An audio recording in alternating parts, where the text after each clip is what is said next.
Okay, I think we're going to make a start.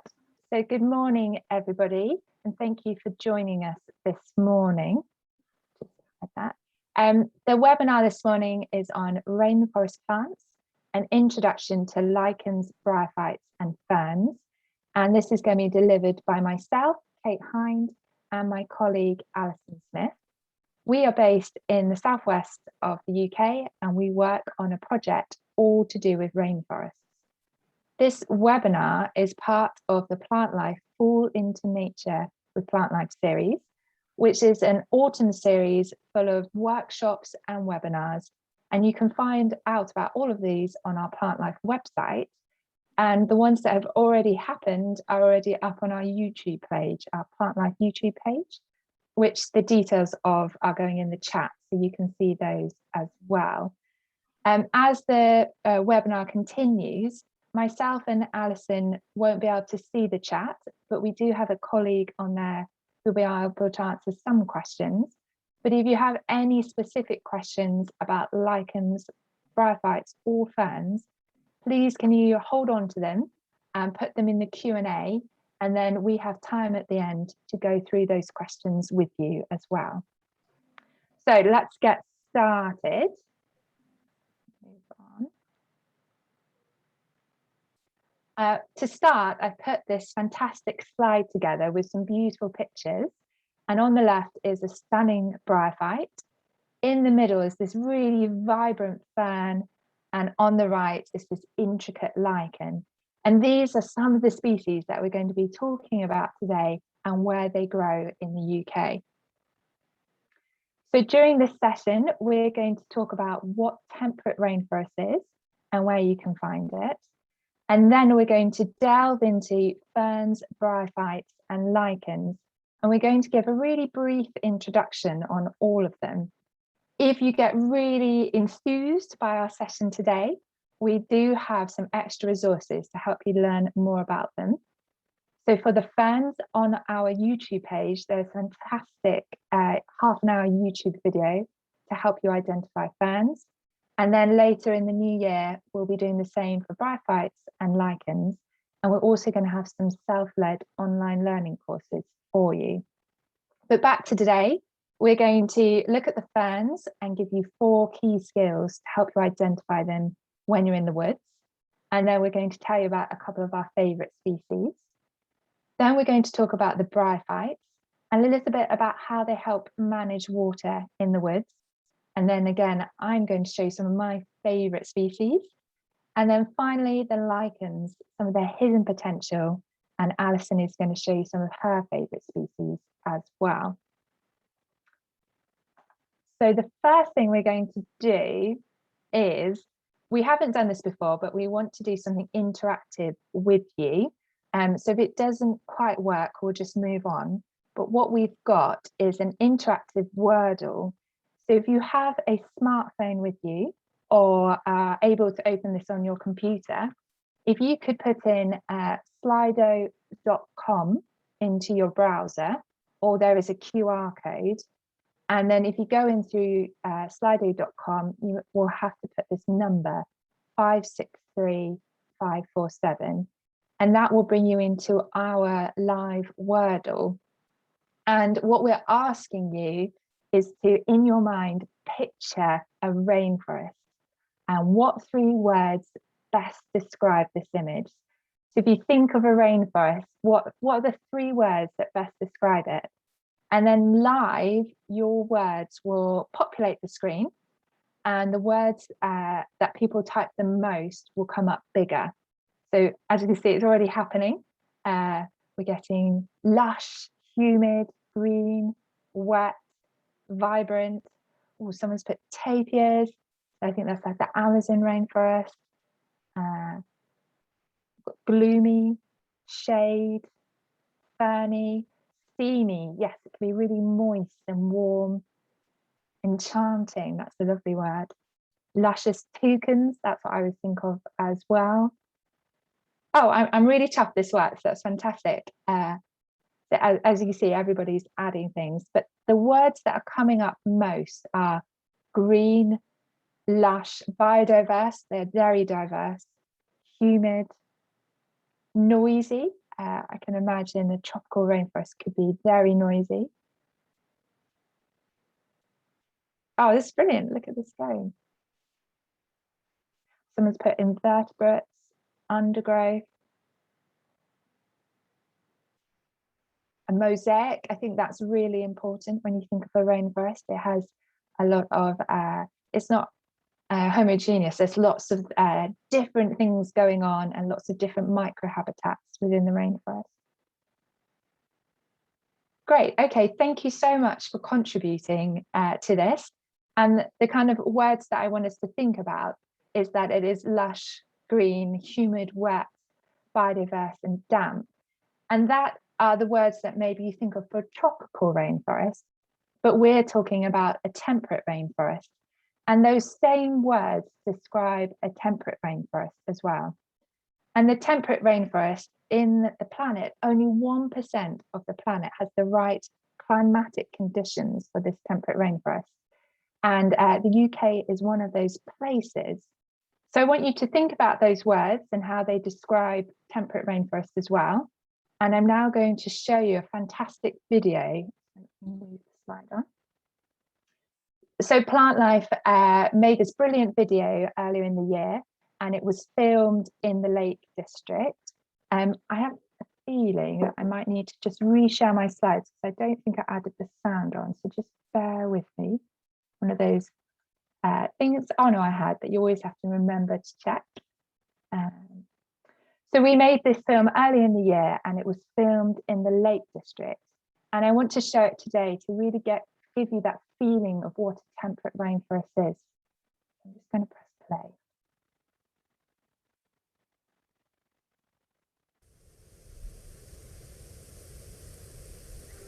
And into the forest I go, to lose my mind and find my soul.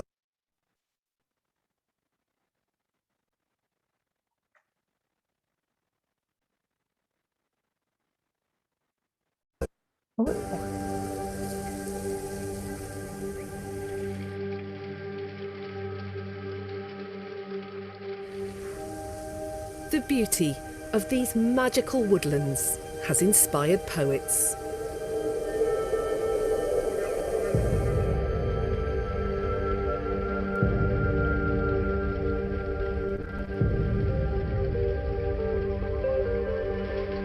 Beneath the roof of sleeping leaves, the dreams of trees unfold. But what do these woodlands in the Lake District have in common with woodlands in northern Iran or southern Japan?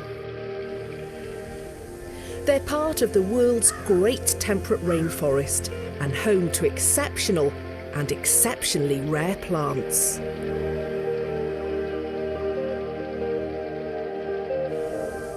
Temperate rainforests are found in cooler climates than their more famous tropical counterparts.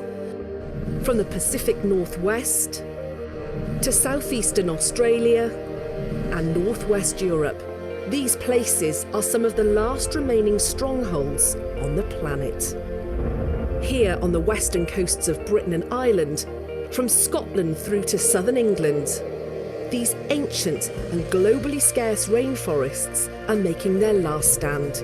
The wet and mild climate, influenced by the Gulf Stream, creates the perfect environment for plants that are found nowhere else in the world.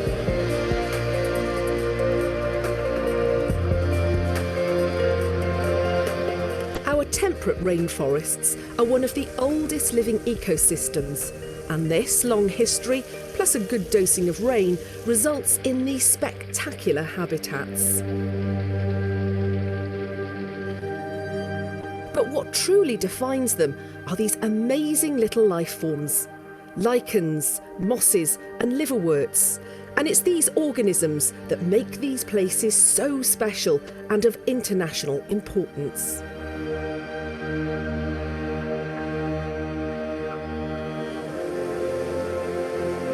When you walk into these woodlands, the first thing you notice is that every available surface is cloaked in life. The trees are covered from head to toe in lichens.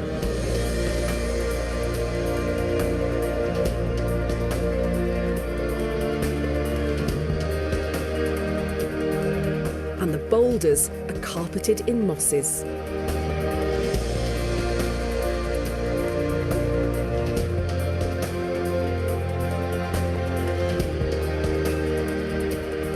But when you take a closer look, you zoom in on another world that's so easy to overlook. With their beautiful, intricate detailing, lichens and mosses create miniature forests within forests.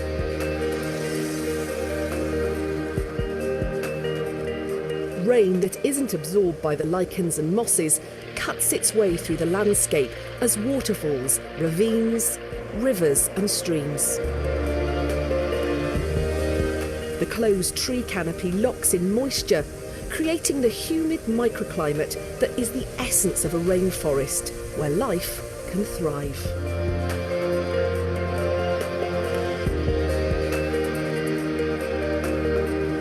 Within the tapestry of this landscape, pasture woodlands with their ancient veteran trees are particularly important for lichens.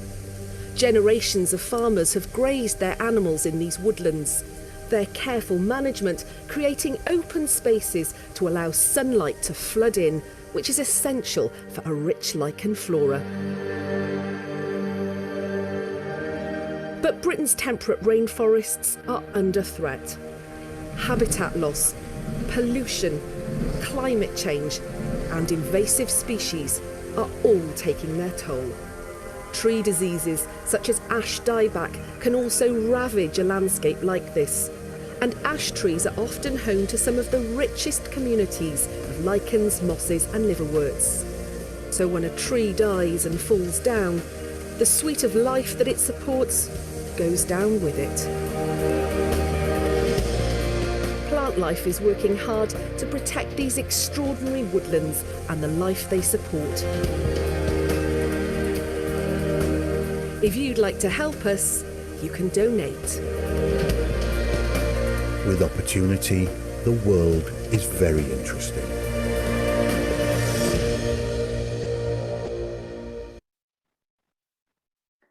Whenever our team, Alison, myself, or Rachel Jones, who's another team member, whenever we see this video, it makes us feel so proud. And it's such a showcase of the things that we work on. So it's a really fantastic video. And if you would like to watch the video again, it is on our Plant Life YouTube page. But hopefully that has shown some of the things that we were talking about. And I'm just going to go over those again of what makes a temperate rainforest. So we have this lovely infographic that's on the screen now, and it has some of the top things that we look for to create a temperate rainforest. So the first thing at the top left is that we need a lot of rainfall. So we find the temperate rainforest in the UK where there is high rainfall. And this means that there's damp conditions, hopefully all year round, and high humidity. The humidity is really important under the canopy. We also need light that reaches the forest floor to help the plants and the lichens grow. So we need a really healthy rainforest that has gaps in the canopy where light can come down to the forest floor. And sometimes you go into woods where it's a really dense plantation and there's no light at all, and you kind of walk in and it's incredibly dark. And on the forest floor, there won't be any plants growing at all because the light just can't penetrate through. We need clean and warm air, and this is brought in by the Gulf Stream. And again, this kind of helps maybe in your mind work out where the temperate rainforest is in the UK. We find a huge growth of lush mosses, liverworts, lichens and ferns. We do have some really rare species that grow here, and they grow not just on the trees, but on the branches, boulders, and sometimes they completely carpet the whole of the forest floor. Generally, we will have streams and rivers, ravines, boggy areas, a whole kind of matrix of wet areas through the woodland, through the rainforest.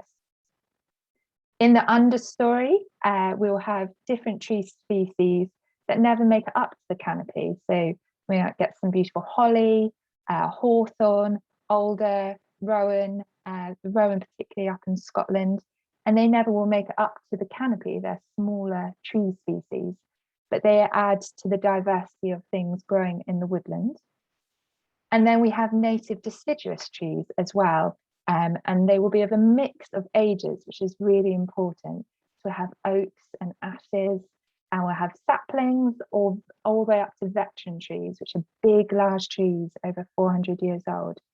And that mix of the canopy trees and under canopy trees, you think of the different ages and the different tree species, that provides different pHs on the bark and different types of bark. So you get lovely smooth trees, and some of the really old ones will be really fissured and cracked.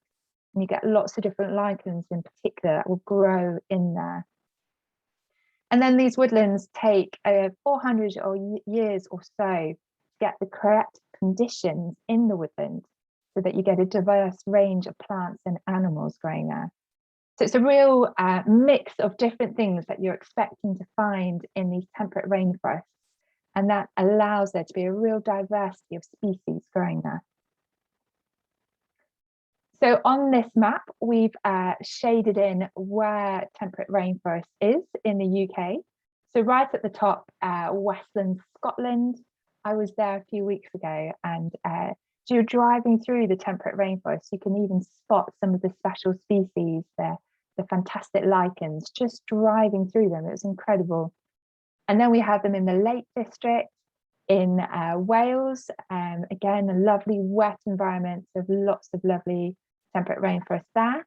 And then again down where Alison and I are based, so North Somerset, the Quantocks, in Devon, on Dartmoor and Exmoor, and then into some parts of Cornwall as well. So as I have already said, temperate rainforest is globally rare, and they demonstrated that in the video. So there's only a few places around the globe that you can find it. In the UK, it's along the west coastline, closer to the Gulf Stream. But there is a difference in the UK between the temperate rainforests. So here in the southwest, we are a bit drier and a bit warmer. So we have slightly different species than you'd expect to find right at the top in Western Scotland. And we get asked quite a lot, what is it about the habitat that makes these plants and lichens thrive? And the two kind of main things are the humidity under the canopy. It's really moist. And you notice that when you walk into them, it feels moist and damp in there. And that there's a low temperature range. So throughout the year, there isn't a huge variability in temperature. You rarely get frosts. So it kind of stays a relative temperature, and it's very moist. And it means some really interesting species can grow. The picture on the right is a filmy fern, and that's my finger behind it to demonstrate how delicate and fine this fern is. We only have 2 species of filmy fern in the UK, and they grow in the temperate rainforest. And the other filmy fern species you find in tropical rainforests. So it really shows that the conditions of this really moist area is very important, and you get these lovely species growing. And this filmy fern was right by a river, completely protected, hiding under some boulders, and it also had some other really rare mosses and liverworts growing with it. But it is absolutely beautiful. So we're now going to move on to ferns. And Alison's just going to take control. Yeah, thank you, Kate. So I'm just going to take over Kate's presentation now, so that I can talk to you, first of all, for the next sort of 20-25 minutes about the fantastic world of ferns. And when we think of temperate rainforest, we often think of fern-filled landscapes, as these images show here. And the humid conditions, these really damp conditions that Kate's been describing, create the perfect environment for ferns to thrive. So we find ferns growing on the forest floor, but we also find ferns growing in many different places in temperate rainforests. So they will grow on boulders, they will grow on tree trunks, they will grow on tree branches as epiphytes. And that's all related to the amount of moisture that we find in these environments. And the mosses actually are really important here, because they will often cover the boulders, cover the trees, and they retain a lot of moisture and provide an environment for the ferns to grow, not just on the ground, but on all sorts of different surfaces within the rainforest. And ferns are really fascinating in terms of how much they vary. So within our temperate rainforests, we find ferns that are over 2 meters in height, such as the wonderful royal fern, which I'll talk to you a bit more about shortly, right down to really tiny ferns like the filmy ferns that Kate was just describing, which can only be, in some cases, 2 centimeters in length, really delicate, temperate rainforest specialists. So quite a variation in size. We only actually have about 60 species of fern in Britain, and not all of those are found in the temperate rainforest. So in terms of the number of species, when we compare that to flowering plants or indeed bryophytes or lichens, we're dealing with quite a small number of species, so they can seem like they might be a more manageable group to get to grips with, but ferns are often considered challenging in terms of learning to identify them. So I'm hoping that in the next 20-25 minutes I can demystify them a little bit for you and help you to start to recognise differences between species when you're out and about, maybe to identify some of them, and certainly to appreciate the diversity a little bit more. Okay. To begin with, a slightly unusual slide, but what connects this custard cream biscuit with the fern on the right here? So you probably have never looked at this closely at a custard cream biscuit before. I certainly hadn't until recently, but the pattern on the custard cream is actually inspired by the unfurling croziers of fern fronds, as you can see in this image here. So you can kind of see that there. You've got these sort of curling fronds, which is when the ferns first start to unfurl in the spring. They have this crozier, which sort of slowly straightens and opens out, and that's made its way into the custard cream biscuit. The purpose of this slide is to show you that ferns have permeated our culture. And when you sort of look, you start to see how they've inspired many different things. They've really piqued our interest over centuries. We can go back into literature and Shakespeare, and there's lots of references to ferns. And the Victorians in particular were obsessed with ferns. And the author Charles Kingsley coined the phrase pteridomania. So pteridomania is a word for this fascination with ferns. It comes from the word pteridophytes, which is the scientific name for ferns and their allies, which are the group of vascular spore-producing plants. And unfortunately, this pteridomania, this fascination with ferns during the Victorian era, led to many people unscrupulously collecting ferns from the wild. So it led to the decline in many species. But certainly what this slide shows is just how ferns have really interested people for many years. So I wanted to talk to you a little bit about why I think, anyway, ferns are such fascinating plants. So what are ferns? Well, ferns are ancient, first of all. They have been on the planet for a very long time. They first appear in the fossil record around 350 to 400 million years ago. And they are relatively unchanged from that time as well. So when we look at fern fossils, and you can see an image here, we can very much identify that as a fern. It looks quite similar to ferns that we find today. And there are indeed species that existed during the Jurassic period, for example, that we still have today. So the royal fern that I mentioned, this very large fern, grows over 2 meters in height. We still find in our temperate rainforest and other parts of the UK as well. It was around during the Jurassic period, and it was very similar to how it is now. It hasn't evolved a great deal since then. And one of the reasons for that and the slow evolution in ferns is all to do with how they reproduce. So I mentioned that ferns are spore-producing plants, and you can see the image here is showing you some of the spore cases that you often find on the underside of fern fronds.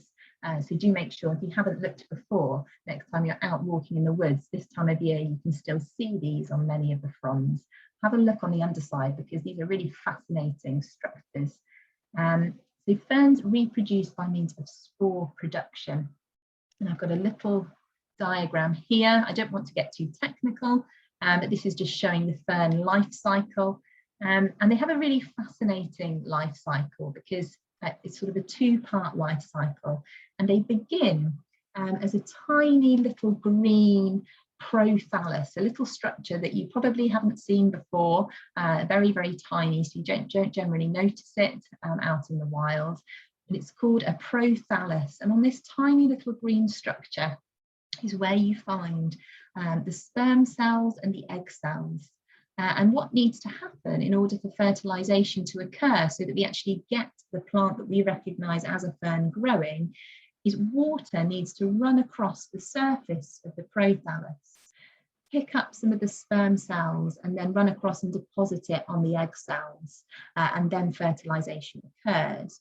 So in most cases, or in many cases, we're talking about self-fertilization. So you're not getting a lot of genetic mixing, which is one of the reasons ferns evolve very, very slowly and remain very much very little changed from when they first appeared.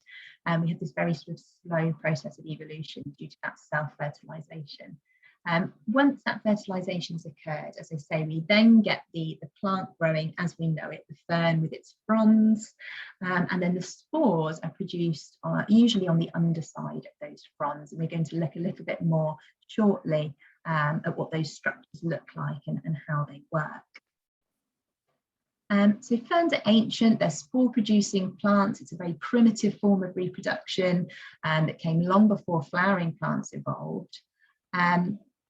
But they are vascular plants, and they were among the first vascular plants to evolve. And what this means is a bit like how we have veins and arteries, our vascular system. They are plants that have a vascular system. They have xylem and phloem vessels, which help to transport water and nutrient around the plant. And they have roots which draw water and nutrients up from the soil. As I say, they were among the first plants to develop these tissues and this vascular system. And what that meant was, previously, when you had bryophytes, the mosses and liverworts, which Kate's going to talk to you about shortly, they didn't have this well-developed vascular system for transporting water and nutrients. That really restricts their size to being very, very small, because water and nutrients can only move very slowly cell to cell. And the development of a vascular system meant ferns could grow much larger. So we have these larger plants which are pumping out lots of oxygen. They actually help to pave the way for the evolution of terrestrial life. So very, very significant in evolutionary terms. Also, having roots meant that they could grow further away from wet environments and move further onto dry land. So really crucial in terms of plant evolution. So for me, that's why ferns are so fascinating. Many people find them fascinating for different reasons. They're incredibly beautiful, often look quite delicate, they're quite symmetrical. So they've inspired all sorts of people, all sorts of artists as well. So what I want to look at next, we've looked a little bit about at what ferns are. Want to look now at how you might start to identify them, because as I said, they're often perceived as being quite a challenging group of plants, even though we have relatively few species in the UK. But it's all really about knowing a few tricks and things that you need to look for. So there are 4 key skills we think that you need to identify ferns, and they're really 4 key things to look for when you first approach a fern that you're not familiar with, that will help you to classify it. Okay, so the very first thing to look at is the growth form, the way the fern is growing. And there are 3 types of growth form in ferns. So we have I'm going to go into a bit more detail in those in a minute. Those are just some icons showing the different growth forms. I'm going to describe each of those in a moment. The second skill I'm going to talk to you about is frond shape. So the shape of the above ground portion of the fern. And then I'm going to talk to you a little bit about the third skill, which is counting frond divisions. So some ferns have entire fronds, which aren't divided, but many of them are divided into separate segments. So we're going to talk a little bit about that. And then the fourth skill we're going to look at is actually some of the other features. So it's kind of multiple skills really, because we're looking at a few other ID features that are important when you're looking at ferns. So the very first of these then, identifying growth forms. We have many ferns, particularly some of the larger woodland species, grow in what we call a shuttlecock type growth form, where you have a vertical rhizome going down into the ground, and then all of the fronds, and the frond is the name for the whole above ground portion of the plant, so that includes the stem and then the leaf blade.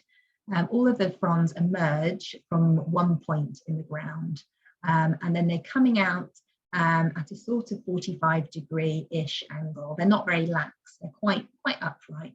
So they almost look like a shuttlecock that's had the rubber bit stuck in the ground, and then the rest is sort of coming out like this.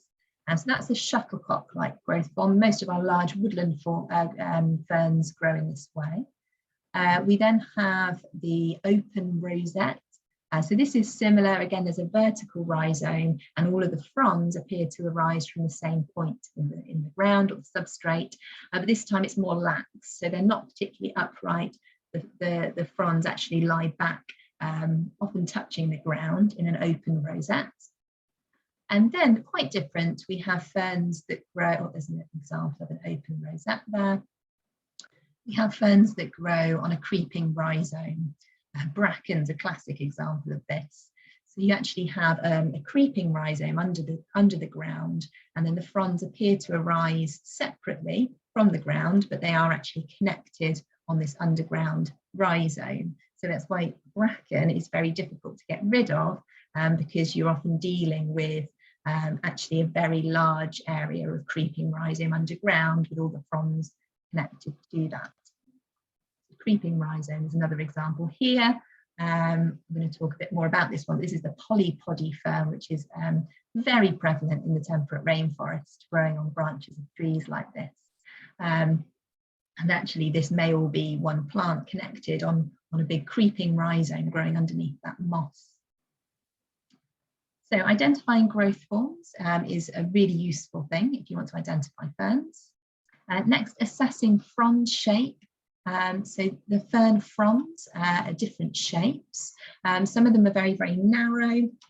Some of them are more broad. Some of them are actually triangular. And it's all about really looking to see if the fern is narrow at the base and then broadening out and tapering again at the tip, as in the two images on the left, sort of the narrow frond shapes, or are they broad at the base, broad in the middle and then tapering, such as the middle image there, which is a broad frond shape, or are they more triangular, where they're broadest at the base and then taper from there towards the tip. And this is actually quite a useful feature for separating similar looking species.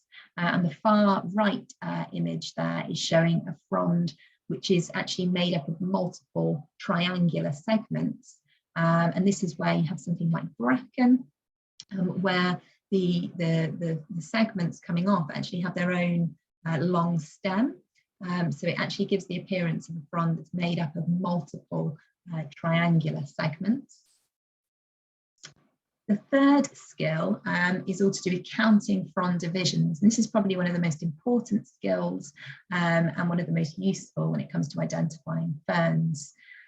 So, as I say, some of the fronds are undivided and look very solid, and they don't have any divisions in the leaf, whereas others have different degrees of divisions, and the more divided they are, the more sort of feathery their appearance. So I'm just going to show you a short video here, which will, in the woods, talk you through a number of different species and count those divisions so you can learn that skill.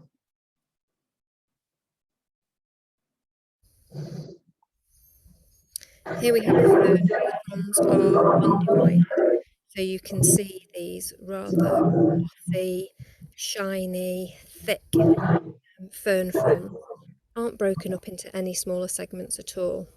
This one's got a kind of wavy edge, and it is in fact an evergreen fern. It's got a kind of waxy, leathery feel to it, but it's a solid fern and it's undivided.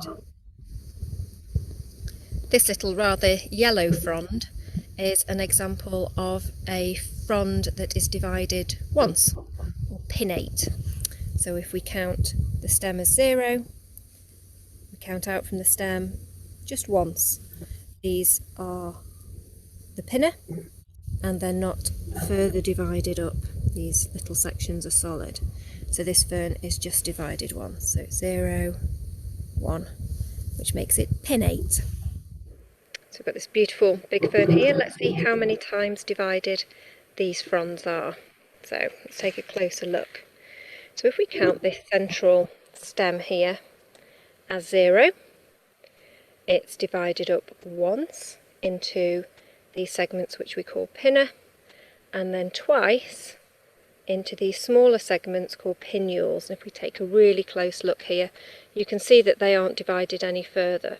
So this fern is divided twice, or bipinnate. So we've got 0, divided once, divided twice. Let's take a closer look at this fern and see if we can work out how many times this frond is divided. If we start with this central stem as 0, it's divided once into these pinna, twice into these pinnules, and then if we look at these pinnules, we can see that they are divided up again into a smaller segment that we call a pinnulette.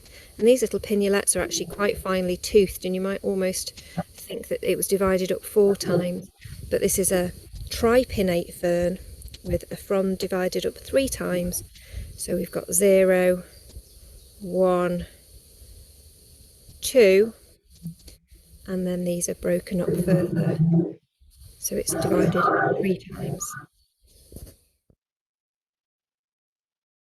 So that video just gives you a little bit of an insight into how you count those frond divisions, and it might be something you want to go and watch again on our YouTube channel. It's quite useful if you're new to that, to watch it several times and actually to get some fern fronds and have a practice, because pretty much every fern identification guide will divide ferns into those categories of undivided, pinnate, divided once, bipinnate, divided twice, and tripinnate, divided 3 times.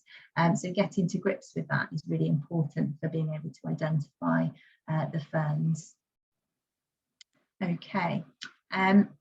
The other identification features which are useful for you to know and to look for, I'm just going to cover here.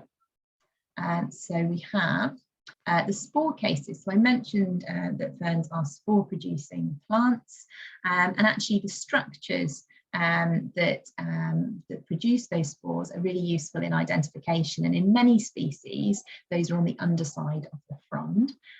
They look very different in different species. So in some species, such as this here, this is the hart's tongue fern. This is a species that you will find across the UK. It grows in all sorts of conditions. It generally prefers conditions where there is some lime, but will grow in more acidic conditions. It tends to be a bit more stunted. And it's this lovely, glossy, undivided frond, the hart's tongue fern. And one of the features is the spore cases on the back are linear. So they're really, really distinctive and quite different to a lot of the other species. And the Latin name for this fern, the hart's tongue fern, is Asplenium scolopendrium. Scolopendrium comes from the Latin for centipede, and that's to do with the appearance of these spore cases. They're known as sori. It's another name for the spore cases on the back. And they're linear, like the legs of a centipede, and then you've got the midrib running up the centre of the frond there, looking like the body. So that's actually given the species its Latin name. In many other species, those spore cases look quite different. So this is a shield fern here with a very lovely shuttlecock-like growth form. It's actually got the hart's tongue fern growing in the same place as it. So you've actually got 2 shuttlecock growth form ferns growing together. The underside of this species, we can see the sori on the back here, all the spore cases, and they're actually grouped in lots of sort of little circles on the underside of the frond. And this image is showing you lots of different things, actually. You've got the sort of grey, the large grey patches, circular patches, is where there's a membrane covering the spore cases. So early in their development, there's a protective membrane known as the inducia, and that covers the spore cases and protects the developing spores. And as the spores mature, that inducia sheds, and in this species it shrivels. So where you can see the sort of orangey brown sort of circular coverings on the spore cases, that's the shriveled inducium, and often it sort of shrivels into the middle, leaving just a very small patch, and underneath you can see these black caviar-like spore cases, and within those spores are maturing and getting ready to disperse. So the actual shape of these spore cases is really helpful in identification, as well as their arrangement and their position on the frond. Another useful identification feature is to actually look at those ferns that are divided into smaller segments. This is a bipinnate fern, and those small segments on the leaf there, those are known as pinnules. And on this species, they are shaped like mittens. You can sort of make out there's a thumb segment and then the finger segments. It's a mitten shape, and they have little spines on the tips of the finger segment and on the tip of the thumb segment as well. So there are other little features like that can be really helpful. And then finally, another important identification feature for ferns is scales. There are often scales on the stem and on the backs of the fronds on some species as well. So here you can see some stem scales. These can help to protect the fern, particularly as it's developing in its early stages. And this is a species called broad buckler fern, which is a very common fern across the UK. And the scales have a stripe on them, which you can sort of make out here. It's pale around the edges and then has a dark vertical stripe. And that feature helps to separate it from two very similar species. Scales can also be found on the backs of the fronds. This is the rusty back fern, which is a really distinctive one. It's got this beautiful frond that's just divided once. It's a pinnate frond, and it almost looks like it's a zigzag shape to it. You can sort of see there. And the name rusty back comes from the fact that the back of the frond is clothed in these dense, rusty coloured scales, and those scales are actually another protective layer protecting the spore cases on the back. Okay, so those are some of the features to look out for. And before I finish and hand over to Kate, who's going to take you on a bit of a tour of bryophytes, I just want to cover a couple of fern species that you can look out for when you're next out for a walk in the woods. And the first of those is actually a group of species, the Polypotty ferns. The Polypotty fern is one that grows on a creeping rhizome, and it's very, very common in the temperate rainforest. It really thrives on the humid conditions, but you can find it outside of temperate rainforest as well. There are 3 Polypotty fern species that can be quite tricky to separate, and they hybridize, so there are lots of sort of subspecies as well. But they grow on this creeping rhizome, and they're often growing as an epiphyte on rocks, on boulders, on walls, and also on trees. And the rhizome will often be growing under the moss, and the moss will be creating a nice moisture and a bit of a soil layer for it to grow there. They have a broad frond shape, so you can sort of see that the frond is quite broad at the base and in the middle, and then tapers towards the tip. And it's pinnate, it's divided just once.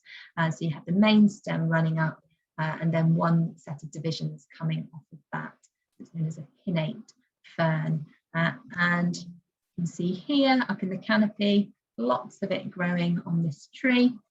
And the underside, it has these beautiful, quite rounded groups of spore cases, on the back of that frond, and they can be yellow or they can be bright orange, and they tend to be very bright coloured.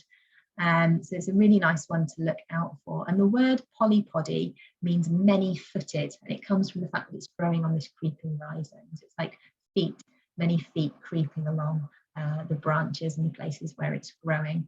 So that's a good one to look out for and try and spot.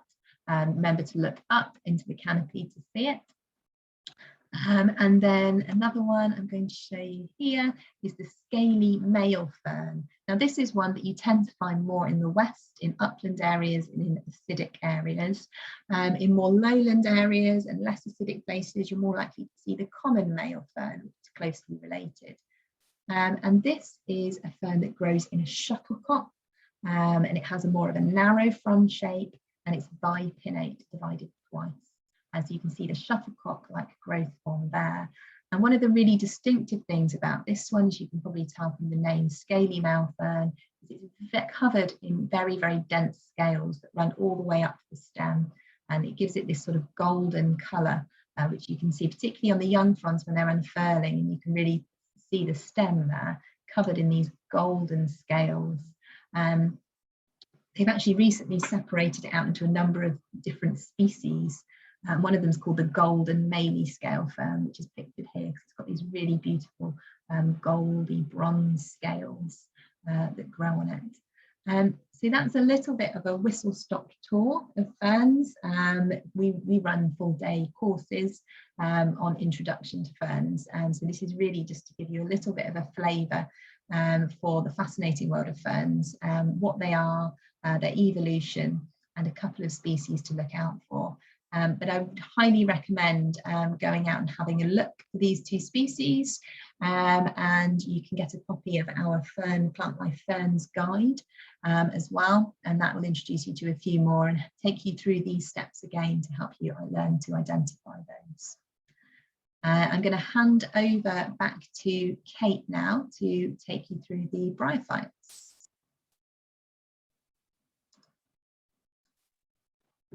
Great, thank you. Let me just start my video. Before we move on, I did see a couple of participants put their hand up and potentially some questions going into our chat. Alison and I are really keen to take all of your questions, but because it's a webinar, we would please like you to put them into the Q&A and we will answer them all at the end. We have got time to answer your questions. So the next thing I want to show you is a short video, and for lichens and bryophytes, but also sometimes for ferns, it's really useful to have a hand lens, and we recommend a minimum magnification of 10 times. Sometimes you might want to go for a 25 times lens, but a 10 times is quite a good one as an introduction to get you going.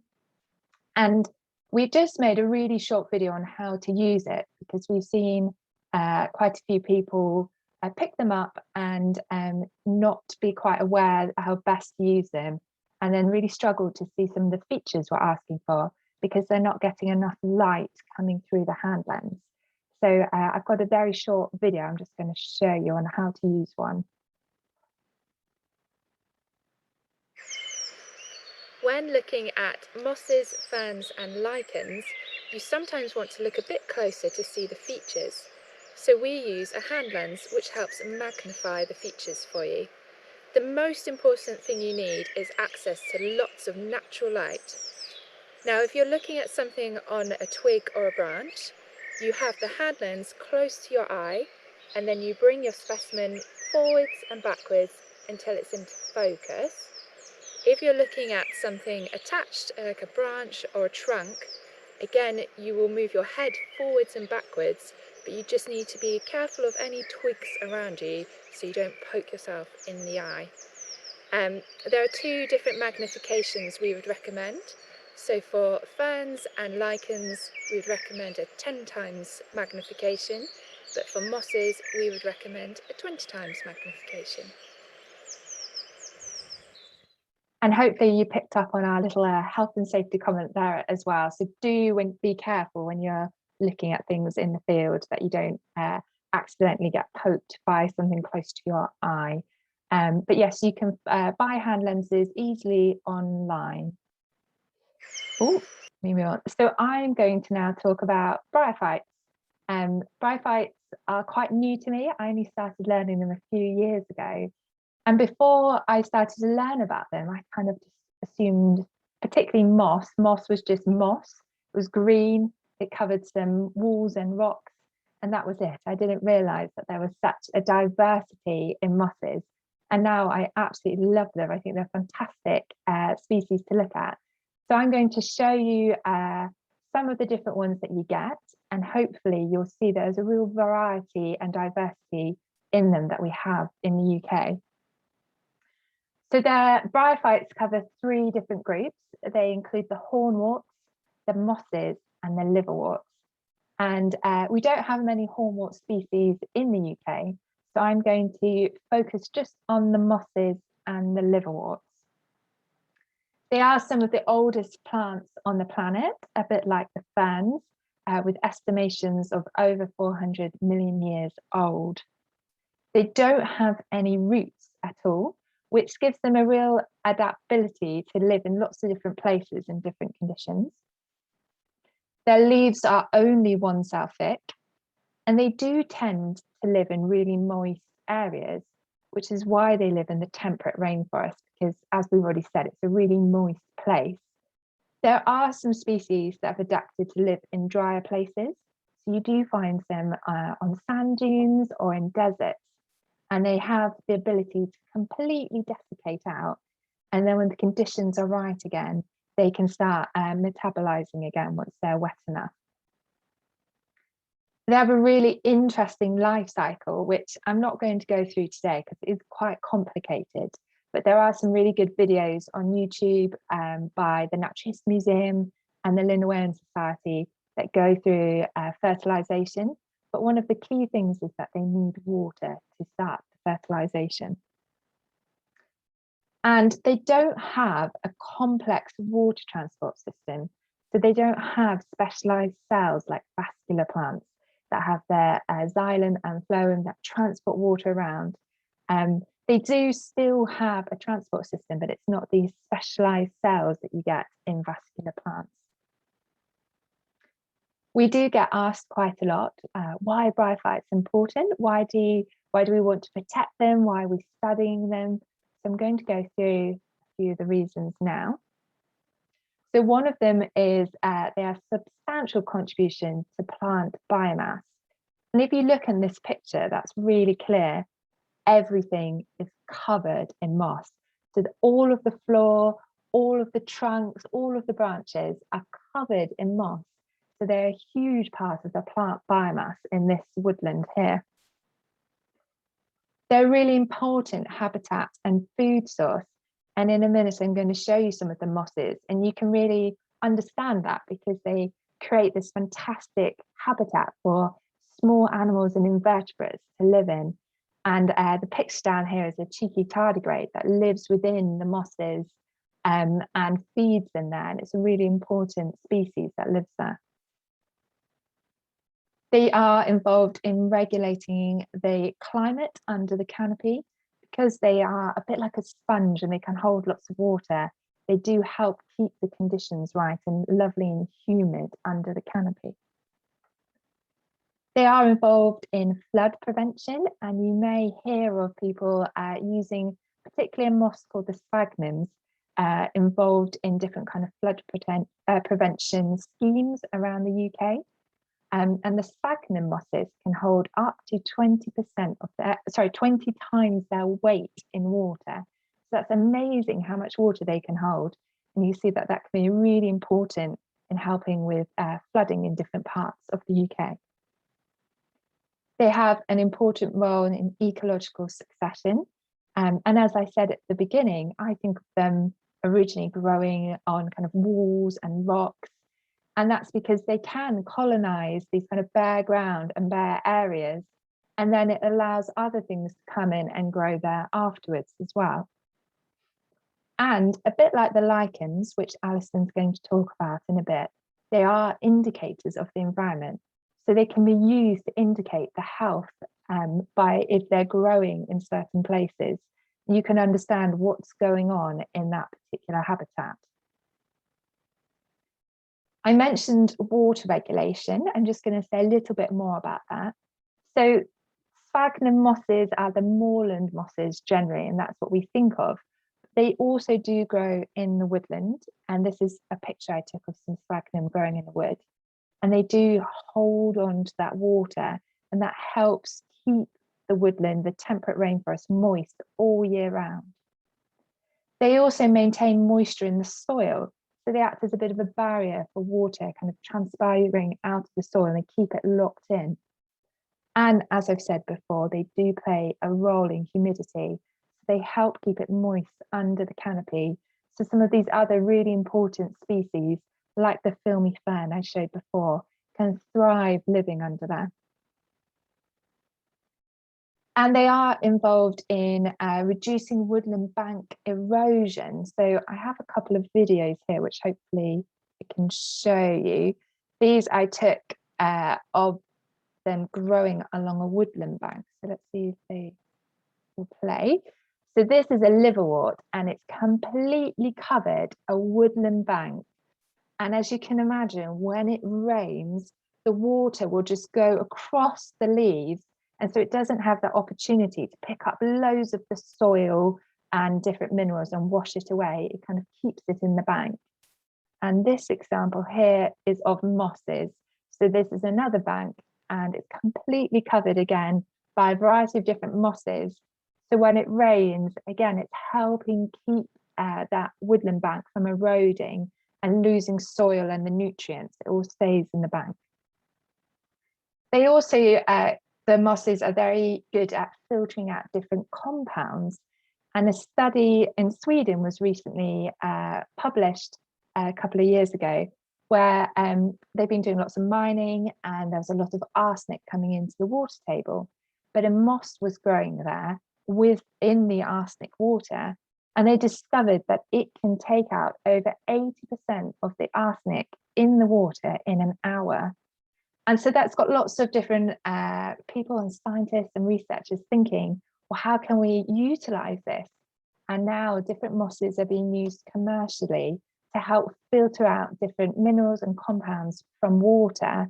And instead of having to use different chemicals or having different things erode because of compounds like iron getting in there, the mosses are reducing the cost and cleaning the water. So they're fantastic. They're going to be, well, they're already being used commercially in lots of different areas, and I can see that growing in the next few years as well. And then something else I found out recently was this fantastic moss that I've got a picture of here. This is called funeria, or bonfire moss. And I was in a site, and we saw this moss on one of the courses that we were doing, and discovered it's funeria, or bonfire moss.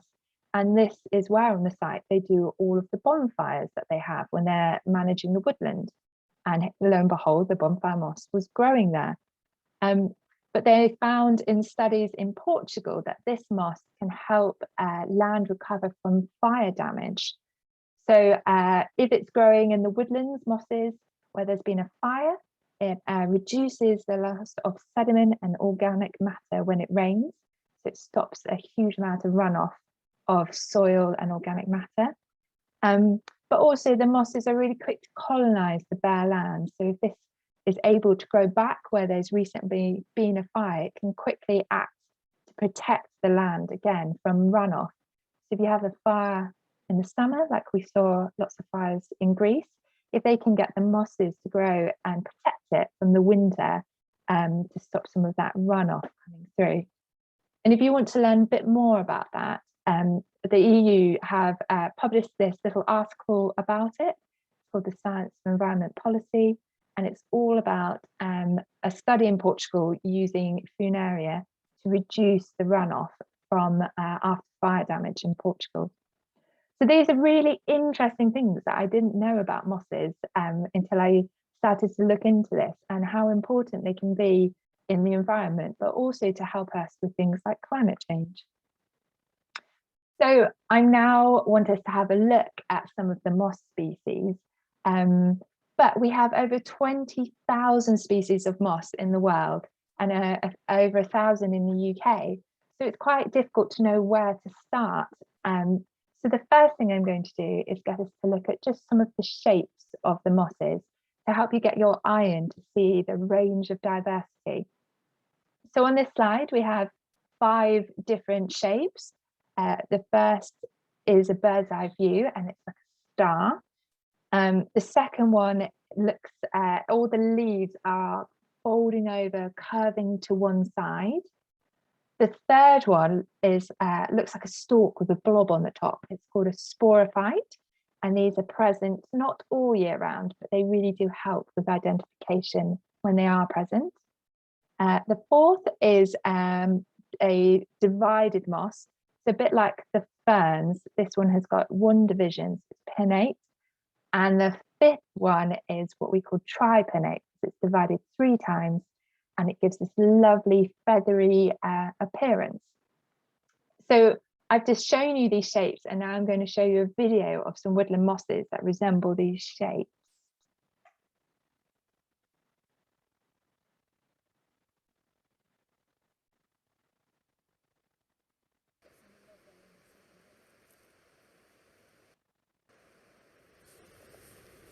This moss is the shape of a star from above. This moss, all the leaves are lying to one side. This here is a stalk with a capsule on the end. This moss has a main stem and has branching leaves either side. And this moss is heavily branched and fluffy in appearance. Now we're going to go and look at these mosses on a wood bank. This is the moss that from above has the shape of a star.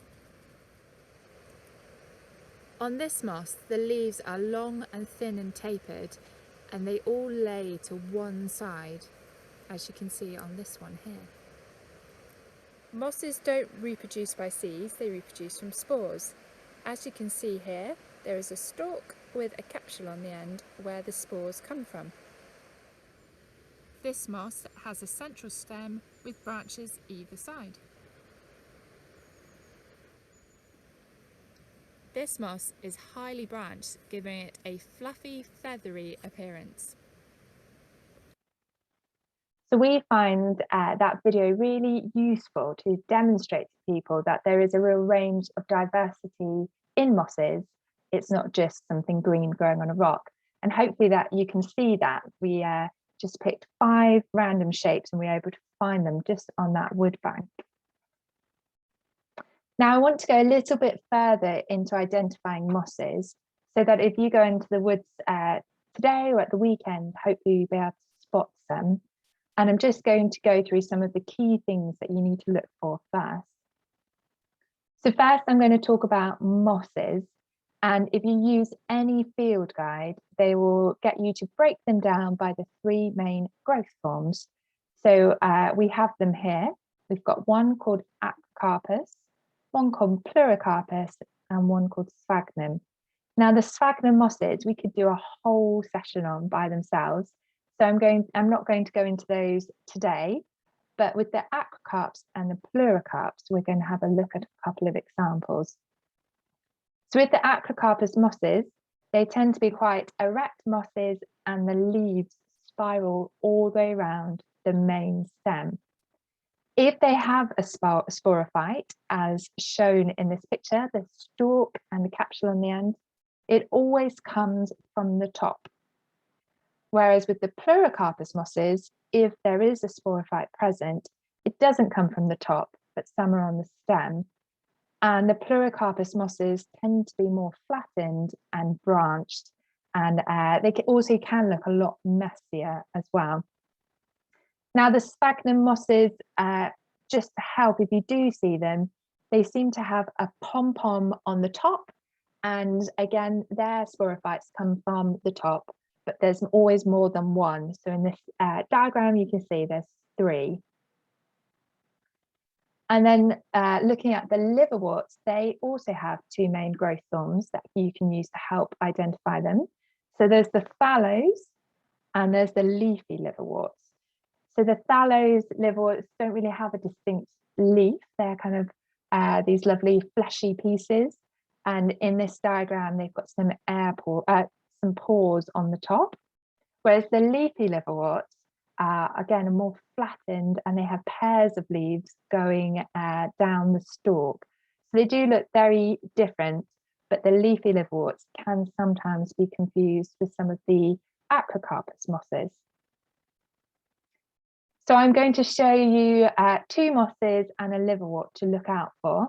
And I'm going to start with this common woodland moss, which is an acrocarpus moss. And its common name is swan's neck thyme moss or Nium hornum. So the thyme bit of the name comes from the shape of the leaf. And if you look at the photo in the middle, you can make out the leaves are the shape thyme. And the swan's neck comes from the sporophyte. So if you look at the picture on the right, if it has the sporophyte present, it's very elegant. The stalk comes up and then round and has the capsule on the end, resembling a bit like a swan. Now, the picture on the left and the picture in the middle are the same species, but this species is what we call dioecious. So it has male plants and female plants. And the one on the left is male. And I think it's lovely. It looks like a flower. Whereas the one in the middle is the female, and it doesn't have what looks like flowers on it. If you look closely as well at both of the ones on the left and the middle, you can see that the leaves are translucent. They seem to kind of glow. And you can make out in this picture what looks like a midrib or a vein going up the center of the leaf. And that's something, if you have a hand lens, that's really nice to look at. So if you get your hand lens with you and get enough light coming through, you can really see that. And the terminology for that is a nerve. And when you get into identifying mosses, this thing called the nerve is an important feature to look for. The other thing to keep an eye out for is the picture in the middle is, as I said, the female, and you'll find this growing happily on lots of wood banks, but it tends to start folding over or kind of oppressed to the wood bank. But when you do look at it, do check that all the leaves are going all the way around the edge, that it's translucent, and you can see this lovely nerve or midrib going up the center of the leaf. So as I said, this is a lovely common woodland moss, and you should be able to spot this easily. The next one I have on here is an absolute favorite of mine. It's a pleurocarpus mosses, and I really like it because it looks really fluffy and spongy, and that if you needed to survive in the woods overnight, it'd be something lovely to lie on. It's called a tamarisk moss or Theridium tamaricinum, and like the ferns, this one is highly divided. We call it tripinnate because it divides 3 times from the main stem. An important thing to look out for on this is the colour of the main stem. It's always vibrant green, and there is a confusion species that has a red stem, and there's quite a few of the pleurocarpus mosses have red stems, but this is always bright green. On the picture on the left, you can see some look brown, and that's because they are older bits that are not in great condition, but the main ones are bright green. So don't let that trick you, because it can sometimes. And we find tamarisk moss growing happily in the woodland, and it grows in these lovely big clumps of swathes of moss. So it will take over a nice big section. But yes, look out for it being vibrant green and the stem being green and the leaves divided 3 times. So hopefully you'll be able to spot that. And the last one I'm going to show you is a liverwort. And this is a phthalo liverwort. And I've chosen this one because it's really big and it's hard to confuse with anything else. It's called the great scented liverwort because it has a mild smell, and it's called Connocephalum conicum. Now, what I really like about this one is the first time I saw it, I actually thought it resembled the back of a frog because it's so glossy and green. So it's really shiny, and then it has what look like little spots on it, which you can see in the picture on the left as well. So it's a really beautiful liverwort. You'll find this growing in the woodland close to water. So it might be on the bank of a stream or a river. And this was what was in the video earlier, where it completely covered an area of a woodland bank. You also sometimes find it growing on rock faces as well, but it needs to be wet. It really likes really wet areas. But as you can see in the picture on the left, I'm holding it there, it's a very big liverwort. So hopefully you'll be able to spot this one as well. So if you want to find out more about those, as I said, we will be releasing some self-led learning in the new year to help you learn your bryophytes. But now I'm going to pass back to Alison, who's going to talk through some of the lichens with you. Lovely, thank you, Kate. And I'm sure everybody's minds are bursting, having gone through ferns and bryophytes. Lots of information, but hopefully it's just inspiring you to maybe learn a little bit more. And as a reminder, this video presentation will be available on our YouTube channel as well, so you can rewatch it if you want to. Yeah, so I'm going to talk to you finally then about lichens. And I did actually go out this morning and just collected a lichen covered twig from near where I live. I am lucky enough to live on the edge of temperate rainforest down in Cornwall. And today the sun is shining, but quite often we don't have such lovely weather, but we do have the perfect conditions for temperate rainforest and for lichens to thrive. So we have special Cornish weather known as mizzle, which is a cross between mist and drizzle, which we have very frequently here, and is one of the reasons that twigs like this are so common where I live, just festooned with lichens, because they really love those really damp, moist and mild conditions. So on this twig here, I'm not expecting you to be able to see a great amount of detail on here, but you can hopefully make out that there are lots of lichens growing, and that there are lots of different sort of forms to them. So we have some very bushy, tufted sort of lichens growing. We have some lovely leafy ones. You won't be able to see the sort of crusts that I've got on here as well. They look a bit like paint. There are lots of different colours. You may be able to see there are greens, greys and yellows on here as well. And lichens are very varied in terms of their forms, their colours, how they look, but they're often unfamiliar to us because in terms of their morphology, they're not familiar in the way that plants are. Even the bryophytes, most of them have leaves and stems and features that we can name, but lichens don't, because they're not plants. So it can be very difficult as a beginner to sort of find a way in. You know, how do you describe them? There's lots of new terminology. Where do you start, really? And actually the place you tend to start is again by looking at growth forms. So there are three main growth forms when we talk about lichens. So I'm going to introduce you to those, and I'm going to show you a little video so it'll be easier for you to see. This time brought to you from temperate rainforest in my neighbouring Devon. So I'll just click on this slide and you'll just see a little video introducing you to those three main growth forms of lichens. Lichens are symbiotic organisms. They're an association between a fungus and usually an alga or another photosynthetic partner. We've got a whole range of different lichens growing here on this twig.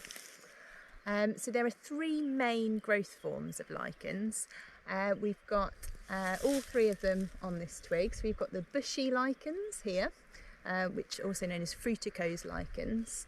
And you can identify those because they're attached just at one point to the twig, and they're very branched, often with very fine spindly branches like this.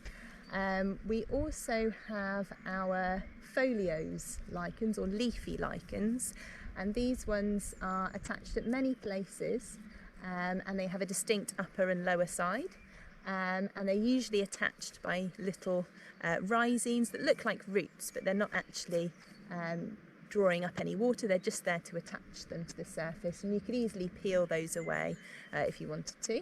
And then we also have the third one, which is crusty or crustose lichens, and there's an example just here. And these ones are completely attached to the thing that they're growing on. You can't peel them off at all.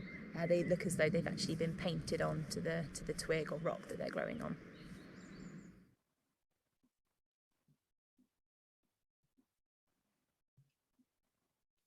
Okay, and I'm just going to talk to you a little bit more about those three growth forms and give you some examples to bring them to life a little bit. So I talked first of all about the fruticose or bushy lichens.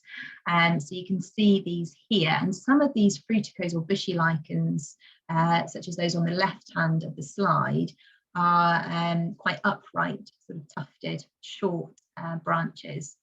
And others have a sort of pendulous growth form where they hang down from the substrate that they're growing on, often the branches and the canopies of trees. And there's a particular species here that I wanted to talk to you about called Usnea articulata, which is the string of sausages lichen.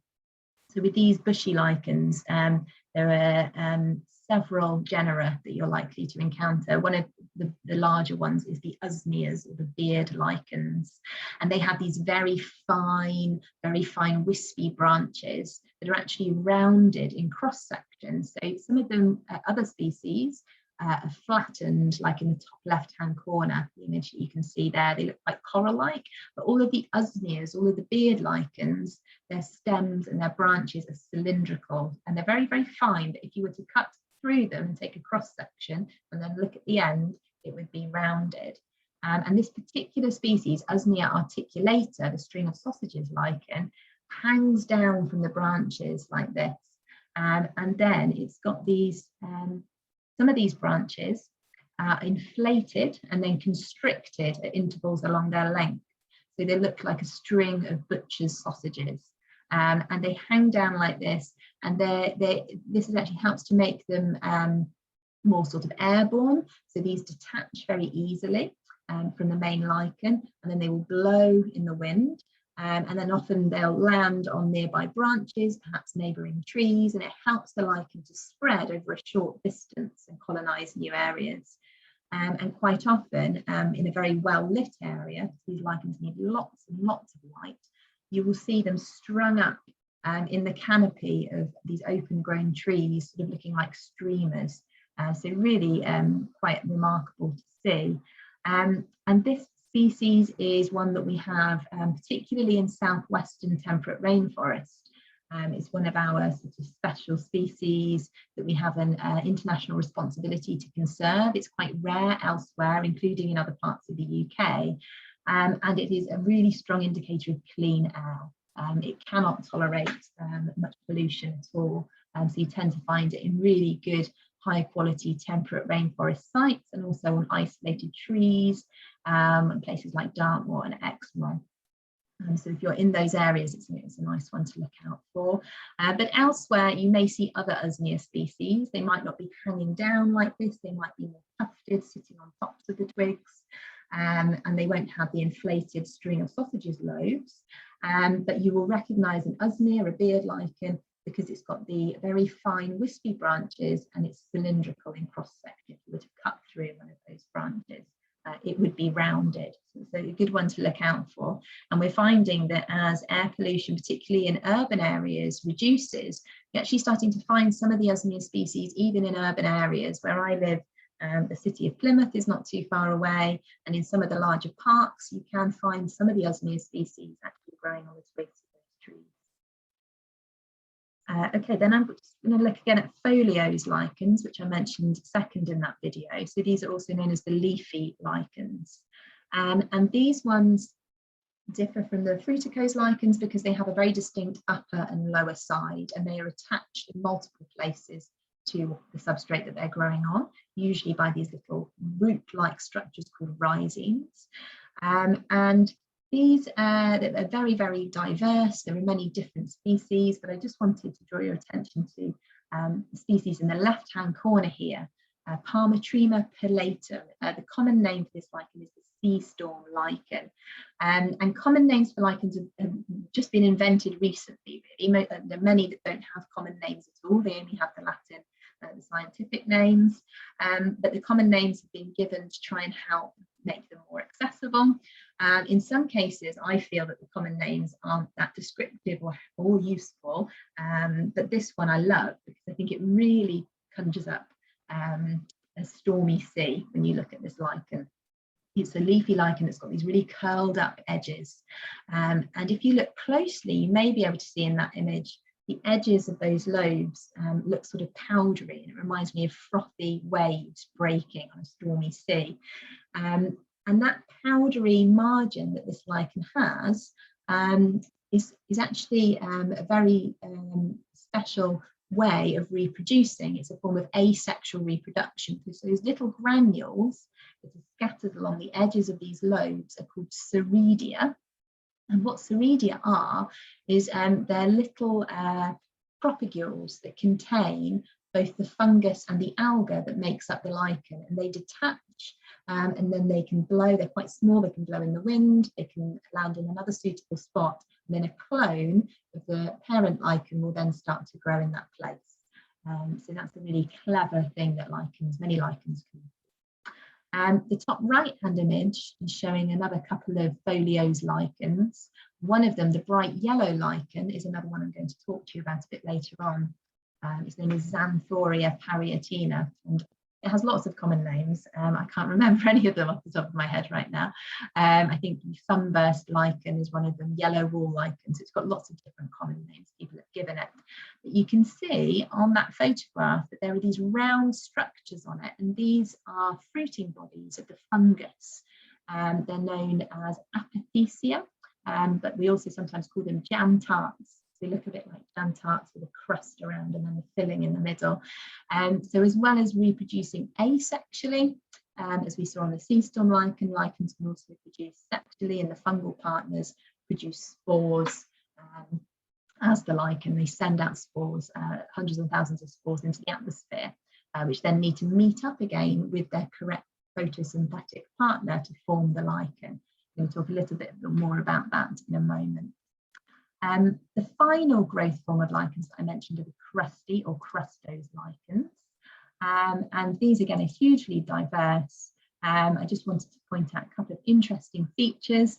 So on this bottom left image and the top right image, we can see just a mosaic of crust lichens, and they grow like this often on smooth barked trunks of trees like hazel and on rocks and boulders in the temperate rainforest. And you will often find that you can go up to a tree or a rock like this and you'll be hard pushed to find any bare surface. They're just lichens tessellating with one another. And many of these species have a margin, a dark margin around the edge, and it's prothallus, and that marks the edge of one lichen's territory in the beginning of another. So that's an interesting thing to look for on the crustose lichens. And I mentioned fruiting bodies. We saw the jam tart fruiting bodies on the previous slide. The bottom central image here is showing another type of fruiting body that some lichens have. These are known as script lichens. They're a type of crusty lichen. They sort of look like they've been painted on, but then they have these little squiggles that look a bit like writing or hieroglyphs, and those are actually another type of fruiting body that you can find.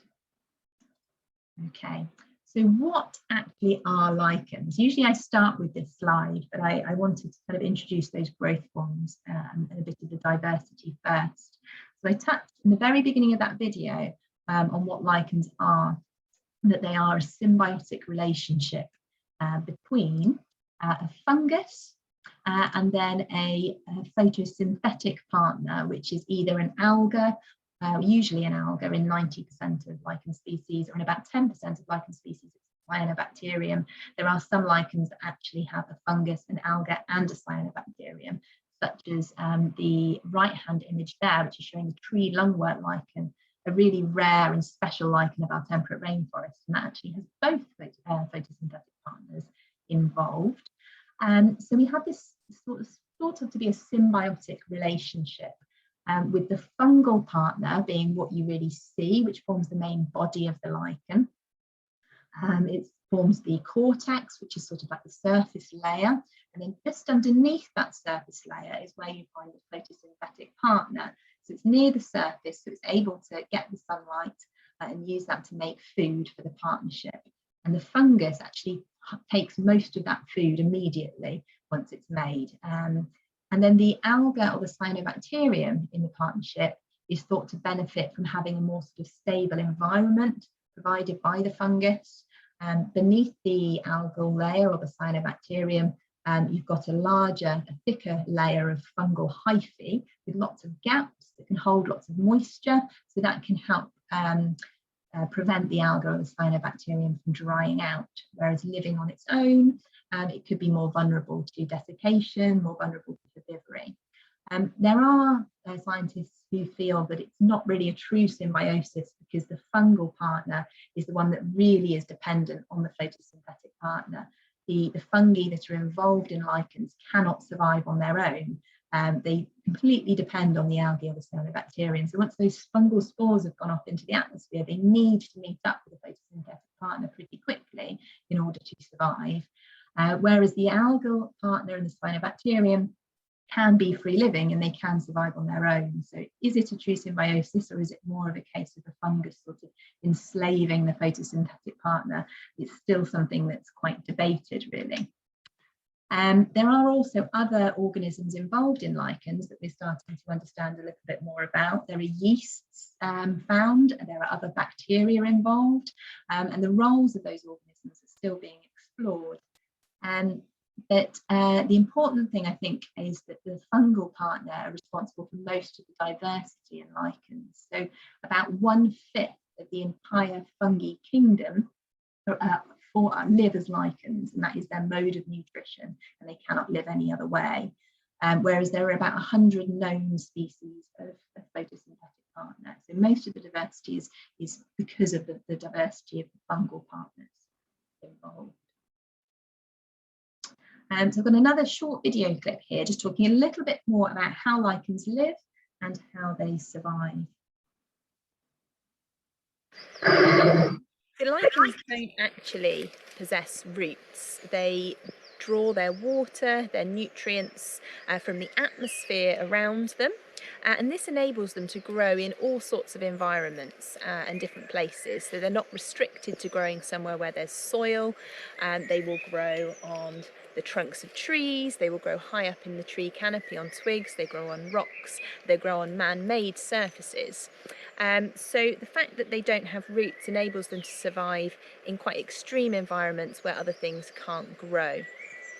Another adaptation that lichens have, which enables them to survive in extreme places, is chemical compounds. And the chemical compounds in lichens give rise to their vibrant colours.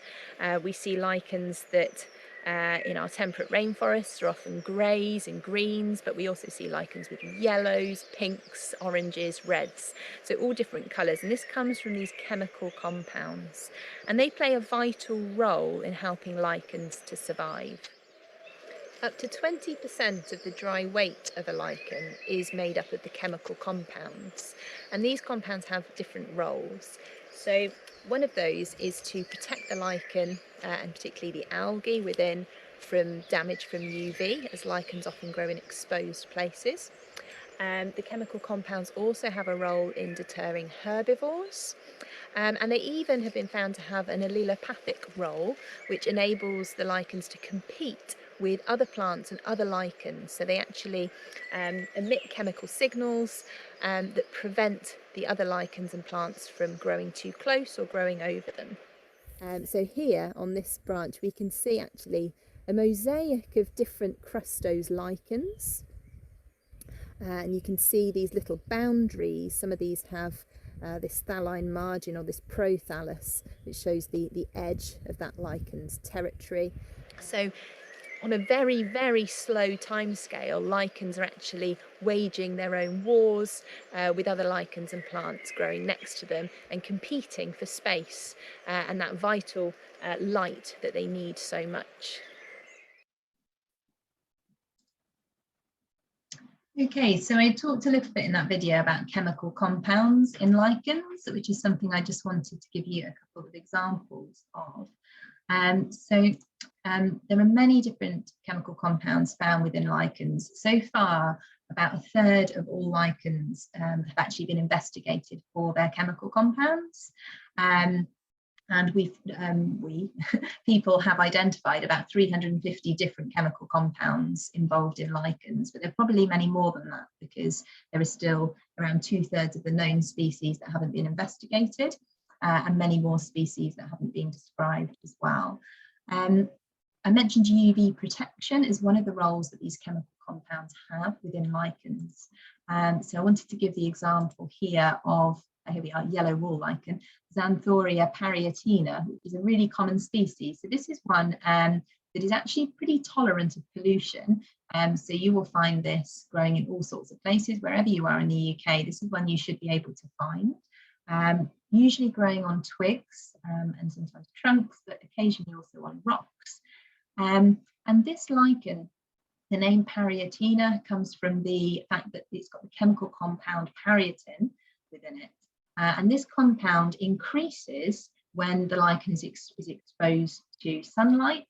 And it actually has the role of absorbing UVB radiation, which is damaging to the lichen. So when you find this lichen growing in quite deep shade, it doesn't have much of that compound in it. And it's that compound that gives it the really bright yellow colour. When you see this lichen growing in the shade, as in the top image here, it tends to be more of a greeny yellow colour, and sometimes more of sort of washed out. But when you find it growing in highlight environments, it's a very bright yellow because that compound is increased in order to prevent the UV from damaging the lichen, and particularly the photosynthetic partner within. Interestingly as well, many lichens change colour when they get damp and wet. So sometimes when you see this lichen very wet, it will look more of a green colour. And that's because the fungal cortex becomes quite translucent when it's wet. So you see more of the photosynthetic partner, the colour of the alga beneath, which is more of a green colour. So that's an example. There are a number of other compounds as well that are involved in UV protection in different species of lichen. Chemical compounds, as I mentioned in the video, also have a role in protecting lichens from herbivores, which is a real issue actually, because some of the lichens that we work on, some of the quite rare temperate rainforest lichens, like the tree lungwort that I mentioned earlier, can be really badly damaged by slugs and snails eating them. So having a chemical defense against those is really useful. One lichen that does have that is Funeria amara, the bitter wart lichen. You see some photographs of it here. So this is a crusty or crustose lichen. It's found in the temperate rainforest, and it looks like sort of white paint on the tree with lots of these circular powdery bits, which are ceridia, like I mentioned earlier. So they're involved in asexual reproduction. And if you were to wipe your finger across these ceridia, you'd get some of the powder on your fingertip. And actually, this is the only lichen that where taste is used to confirm its identification. So there's a similar species called Putusaria albicans, which looks very similar but doesn't have a bitter taste. So lichenologists will do a couple of tiny granules of this lichen on their finger and taste it. And it's bitter because it contains oxalic acid, which is also found in many plants, including the oxalis, the wood sorrel genus. If you've ever tasted the leaves of wood sorrel, it has quite a pleasant peppery taste.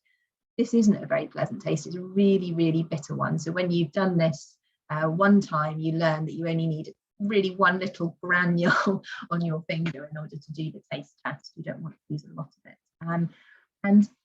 And it contains the oxalic acid, and that is thought to help defend the lichen against herbivores eating it, so it protects it from herbivory. So really, really useful chemical defense. And again, there are other chemical compounds and other lichens that perform similar functions. Okay. So before I finish up on the lichens, I just wanted to give you an overview. Oops, sorry. of why lichens are so important. So we've looked at what they are, some tips to identify them and work out their growth forms. And we've talked a little bit about how they live, but why do they matter? Why are we interested in conserving them? Because our project that we've been working on in the southwest of England, and Plantlife has other projects in Scotland and Wales, have a big focus around conserving these temperate rainforests and conserving their important lichens and bryophytes. So why is it that lichens are so important? So they have an important ecological role. As colonizers, like the bryophytes, they can grow in areas where other plants can't grow because they don't have roots, they don't need to put roots down into soil to get water, they obtain everything from the atmosphere, so they can grow on bare rock, they can grow on man-made surfaces, and they can then change their environment. They can start over time as they decompose to build up a soil layer and allow other plants to colonize. They're a really important habitat and food source as well. So particularly in places where they are very abundant, like the temperate rainforest, you look up into the canopy, they're a significant component of that ecosystem. They provide places for other organisms to live. They provide shelter within their structures, particularly for many invertebrates. They act as a food source for many invertebrates. And often you'll see birds actually foraging within lichens because that is one of the best habitats for small invertebrates to live within the temperate rainforest, but also in other environments that are quite extreme, like the Arctic and subarctic. Lichens are often one of the key food sources for organisms there. They play an important role in the nutrient cycle as well. So 10% of lichens contain cyanobacteria. They actually nitrogen from the atmosphere. So in environments where there isn't much nitrogen available to other organisms, the lichens are able to fix it from the atmosphere and then make it available for other life to thrive. Biomedical potential, those chemical compounds that are in lichens, those 350 compounds that we've found so far, have all sorts of potential uses, and a lot of this is only just starting to be properly explored, but we have found antiviral properties, anti-cancer properties, antibiotic properties within those compounds. So there's a lot of potential there, particularly as that's only just really starting to be properly researched. In terms of UK conservation, why this is so important here, we have about 10% of the global species within Britain. So there are 20,000 species so far described worldwide. We have 2,000 in the UK. And 75% of those that we have an international responsibility to protect are found within our temperate rainforest. So it's a really critical habitat for lichens and also for the bryophytes and the ferns. And that's the reason we're doing so much work on these. And hopefully one of the key things actually is getting the message out there, because many people aren't aware of lichens, of what they really are. But one of the things I think is so wonderful about lichens and bryophytes in particular is that they are there all year round, whether you live in temperate rainforest or whether you're elsewhere in the UK, whether you're rural or urban. You can see them all over the place. You can see them, growing in paving cracks and growing on pavements and picnic benches in parks, and they're there all year round. So even in the depths of winter, when very little is flowering, there are no leaves on the trees, there are no insects around, you can still see lichens, you can still see mosses. So just being aware of them, I think, adds a lot of interest to those who are interested in nature. So hopefully we've given you a bit of a flavour of those three fascinating groups, and you'll be able to go away and find out more if you want to. But before we move to Q&A, and I know there are lots of questions that have been pinging up in the chat and in the Q&A, we have lots of resources and lots that we would recommend to you. So this will be shared on our YouTube so you can have another look. We've just given you a very brief introduction, but we do at Plantlife have guides to ferns, mosses and liverworts and lichens of temperate rainforest, which you can get, you can download for free from our website.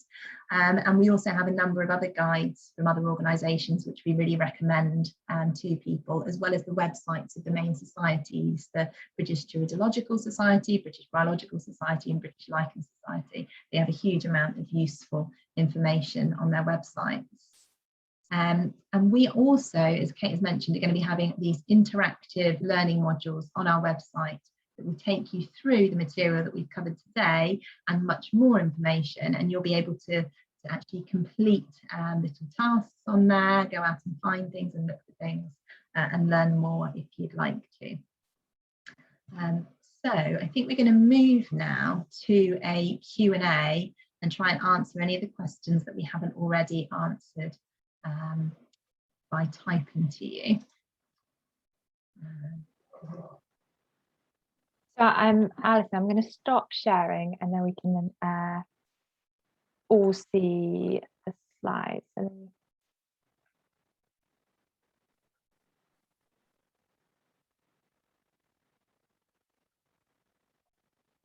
There we go.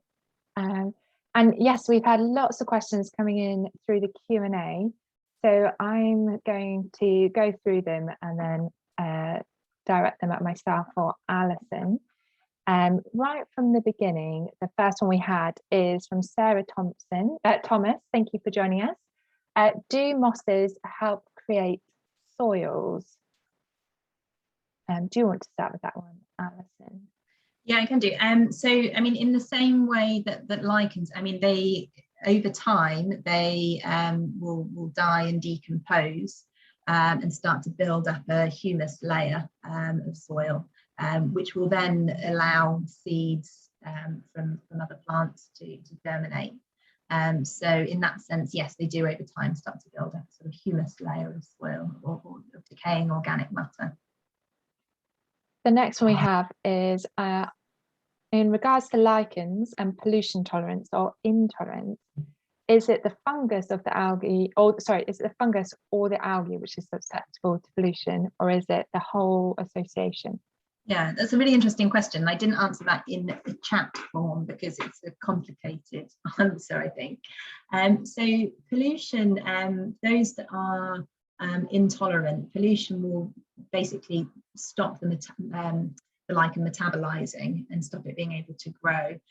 So I think it really is the whole association that's affected. I mean, the alga, some of the algal partners and cyanobacteria partners involved on their own are more tolerant. So I'm not exactly sure how it works, but I think it affects the way the association works and metabolizes. I think really it's probably the fungal partner that's affected by that, but that will then prevent the lichen from being able to survive in those conditions. Sorry, that's not a perfect answer. I'm not completely sure, and I did try and have a little look to get a more definitive answer. I couldn't find any information on it. So yeah, I think it's the fungal partner, and because the fungal partner cannot survive without the alga, then the whole association sort of breaks down. The next one is again from Sarah. What nutrients do lichens need to survive, if any? Yeah, so the same nutrients as other organisms and other plants, really. So they need nitrogen, phosphorus, potassium, and they're absorbing their nutrients from the atmosphere. And some of them, if they have a cyanobacteria partner, are also fixing nitrogen from the atmosphere as well. The next one is, are cladonias a distinct form of lichen?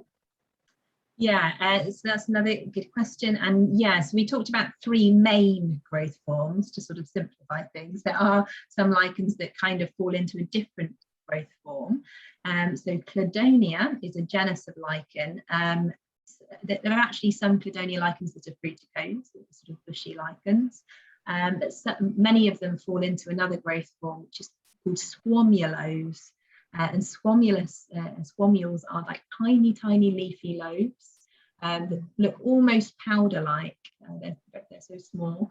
And the cladonias, they start off squamulos, and then they grow these little sort of stalks with cups, often with cups on the tip that have the fruiting bodies. So yeah, the cladonias, many of them do fall more into that squamulos growth form, but we didn't go into that because we're trying to keep it quite simple. And the 3 main growth forms are those ones we talked about, but there are some exceptions. Oh, I like this one. How do white lichens photosynthesize?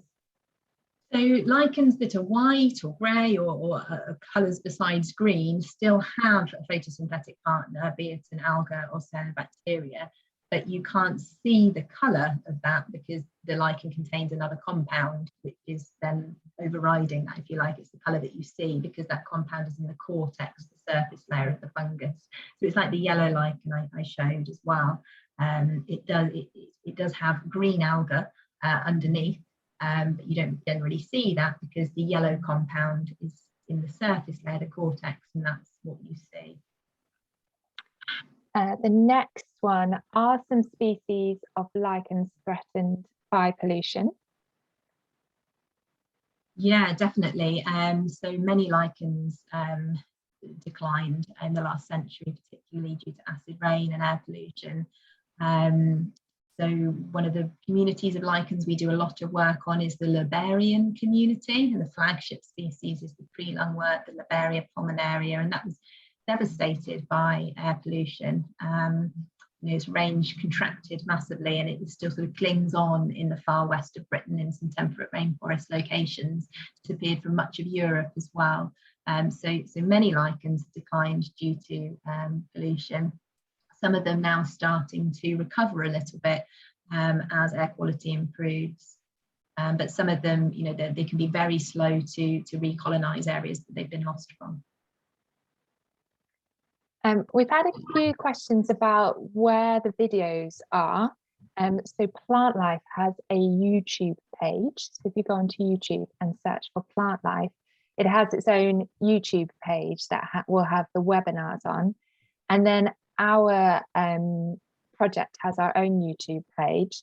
So I'll ask Alison another question and then put the link to our one on there, because there are videos on there and there's playlists as well. Because one of the questions is about children, and we have a playlist that has videos for children as well. So if I ask Alison, are there any liverworts that resemble foliose lichens and vice versa? It depends. I suppose it depends who you ask. To me, no, because I'm very familiar with the differences and what they look like, but certainly if you're starting to look at them, then yes. The fallows liverworts don't have leaves and stems. They are a creeping phallus in the same way that a lichen is. So I suppose the sort of morphology looks quite similar. The liverworts are generally dark green in colour, whereas the lichens, because of the fungal partner and the fungal cortex on top, don't tend to be that really deep bright green. So yeah, I think it depends on how familiar you are with looking at them and looking at the differences between them. They do look quite different, but I suppose you need to have seen them and seen different foliose lichens and seen different fallows liverworts to be clear on those differences. But generally the fallows liverworts are really dark green colour. They may well grow in the same places on the trunks of trees. The lichens are likely to be less deep green. And you might see, often on the foliose lichens, you're going to see rhizines underneath, hanging down, that look a bit like roots. And the liverworts have something called rhizoids, but then they don't tend to be as obvious or noticeable. Yeah. This question from Anthony, so we just might need a bit more detail into it. So he's asked, how do you define a lichen species when it's made up of a fungal species and an algal species? Yeah, that's a really good question as well. And we do tend to talk about lichens as species, even though they are composite organisms, so they're made up of multiple species. And the Latin name is usually based on the fungal partner and often related to the chemical compounds within, but based in some part on the fungal partner. So that tends to kind of be, in terms of the taxonomy, we focus on the fungal partner because they're responsible for most of the diversity. But for simplicity's sake, we tend to refer to lichens as species, different species of lichen, even though technically speaking, you're looking at a composite organism. The next one we have is, can we propagate, I'm guessing this is lichens, can we propagate them, and if so, and maybe we can mention something about translocations as well. Yeah, I mean, yeah, you can in some ways. I mean, the lichens are producing propagules in terms of their soredia that I talked about. And some of them also produce another structure which is involved in asexual reproduction called ascidia. And if those are rubbed off onto another surface which is suitable for them to grow on, then they can potentially grow again there. Some lichens, particularly the rarer species, have very specific requirements. So if the conditions aren't quite right, then it might not be successful. Particularly some of these rarer species that we work on. We have done some translocations as well. So ash dieback is a huge problem for a lot of rare lichens, particularly those in the Liberian community that tend to prefer to grow on ash and other trees with base-rich bark. So where we've had ash trees dying or needing to be felled with lots of interesting lichens on, we have done some translocations where you actually carefully remove that lichen from its surface and then attach it to another tree that seems to be growing in the right conditions. And you can just place mesh over it and then pin that mesh onto the tree, and the lichen will, over time, providing the conditions are right, it doesn't get grazed by slugs and snails, it can reattach onto that surface. So translocation is often what's used when you're looking to move lichens from one place to another, but it is something that requires expertise and needs a lot of careful thought in terms of where should that lichen be growing. It's not a very natural thing to do, so we tend to only do it in exceptional circumstances. And then the last question I can see at the moment, unless anyone has anything else they want to add, I've never had this one before. Is it possible to age a lichen? Yeah, it is. So lichens, and I saw a question in the chat as well actually about how fast lichens grow, so it's related. So that it varies hugely from lichen to lichen, that the rate of growth and therefore aging them will be quite species dependent. Generally, the fruticose, the bushy lichens, grow quite quickly and are quite short-lived. So some of them only live for maybe a decade or so, and they can colonize, in a year, because you often see them growing on the new growth of trees, on new twigs. And the leafy lichens as well tend to be, some of the species are again quite fast-growing. The crustose lichens are the ones I've generally heard about people aging. Some of those are very slow growing, and you find on gravestones sometimes, or other monuments, stone monuments, people sometimes try to use the lichens to actually date the monument, because you can, with some species, measure them and then work out their growth rate and work out how old they are. So yes, it is possible to do that, but it's not sort of one rule for all lichens. They do grow at very different rates. And then I've got one final question I've just found in the chat, and this is related to ferns. Is there a particular time of year that ferns produce spores? Oh yes, so generally in the UK, ferns are producing their spores in the summer, when the conditions are best for spore dispersal, which is when the humidity is low. So that's when the spores are going to travel much further, which is generally what the fern wants to do in terms of dispersing far and wide. So it tends to be in summer. The spore cases will start to develop late spring, early summer, and will then often persist for quite a while after the spores have dispersed. So they can be used as an identification feature, often well into the winter. Great. Well, I think we're going to end it here.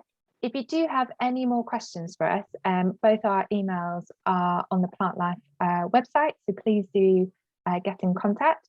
We also do have our own Facebook page, which is Building Resilience as well, so you can find us that way as well. But otherwise, thank you so much for joining us. We've had some really lovely comments in the chat, and that's been great that everyone's really enjoyed it.